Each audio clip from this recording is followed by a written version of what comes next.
You would rather sit in complete silence next to a stranger than talk about the weather. Not because you're rude, not because you're shy, but because something inside you finds that kind of conversation almost painful. If that's you, this video was made for you. And there's a very specific reason your brain works this way. Most people assume it's a social flaw. The psychology says something completely different. Picture this. You're at a party. Someone walks up and says, "So how's work going? Crazy weather lately, right?"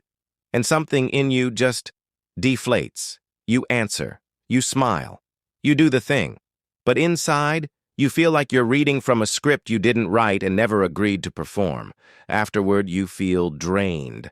Not from the party itself, but from that conversation specifically. Here's what's happening under the surface. There is a deeper reason your brain resists low-depth conversation. And it has nothing to do with being antisocial. People who avoid small talk don't dislike conversation. They dislike shallow conversation. Psychologists have identified a trait called need for cognition, a stable individual tendency to seek out, engage in, and enjoy effortful thinking. People high in this trait aren't satisfied by surface-level exchange.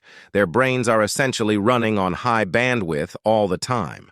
Surface talk doesn't use enough of that bandwidth, so it feels like idling at full throttle, noisy, wasteful, uncomfortable. It's not that small talk is too hard. It's that it's not hard enough. And studies from personality psychology consistently show that people who rate low preference for small talk score higher on openness to experience and higher on need for cognition. Your brain isn't broken. It's calibrated for depth. That's where it gets interesting. Because most people assume the avoidance is about fear. It's not. It's about appetite. Here's something that might surprise you. Performing small talk isn't mentally passive. It's actually taxing, just in the wrong direction. When you engage in surface conversation, you're not relaxing your brain. You're asking it to perform social theater, monitoring tone, maintaining appropriate facial expressions, generating expected responses while suppressing the thoughts you'd actually rather be having. That's cognitive load stacked on emotional suppression. And it burns energy fast. Research in emotional regulation shows that masking authentic reactions, what psychologists call surface acting, leads to faster mental fatigue than genuine engagement. So when you walk away from a small talk conversation feeling more tired than when it started, that's not weakness. That's metabolic cost. You weren't checked out. You were working harder than anyone else in the room. Most people miss this. The person who seems the most withdrawn is often expending the most energy to stay present.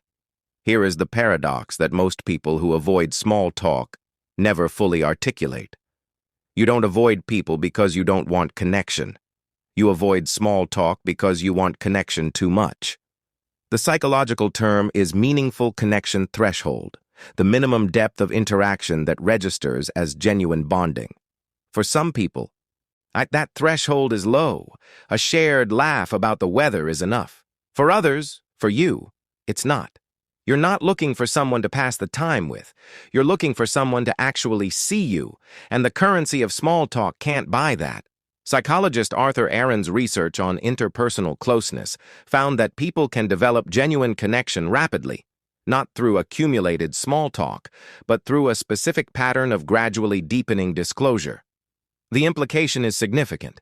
The format of small talk is actually inefficient at creating what you actually want. You're not avoiding conversation. You're refusing to spend emotional currency on transactions that don't pay what you need.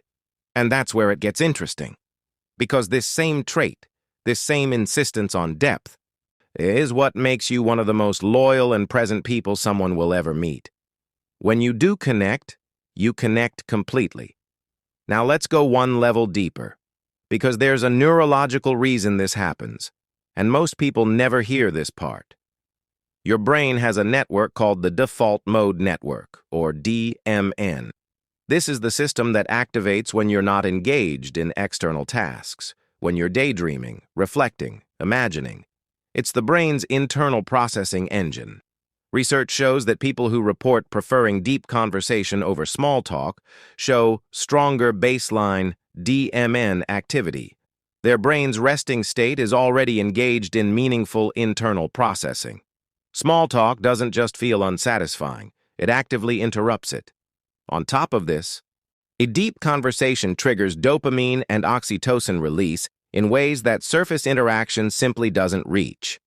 Your reward system has essentially been calibrated to respond to depth. Shallow exchange doesn't hit the threshold. You're not broken. You're neurologically attuned to a different frequency of connection. Most people miss this. What looks like social avoidance is often a brain that's already somewhere interesting and not willing to leave for something less. Let's address the thing people say about you. They say you're cold, standoffish, difficult to get to know, maybe even arrogant. Here's what's actually happening. You're not performing warmth on demand. And in a social world where performance is mistaken for personality, that reads as distance. But personality psychology distinguishes between trait warmth, your actual capacity for connection, and social warmth, the performance of connection through ritual interaction. You may be low on the second and high on the first. People who know you really know you would describe you completely differently, because once you trust the depth, you give fully. You remember everything. You show up when it counts. The people who call you hard to know are usually the people who never tried. Here's a question worth sitting with. Think about the last genuinely satisfying conversation you had. What made it satisfying? Was it the topic, the person, or was it something else? The feeling that you were actually being seen and actually seeing someone back. Now think about the last time you felt truly drained after talking to someone. What was the quality of that conversation? Chances are the difference had nothing to do with how long you talked. It had everything to do with how deep you went. You already know this. You've known it for a long time. The question isn't whether you're wired for depth. You are. The question is, are you placing yourself in environments and with people who can meet you there?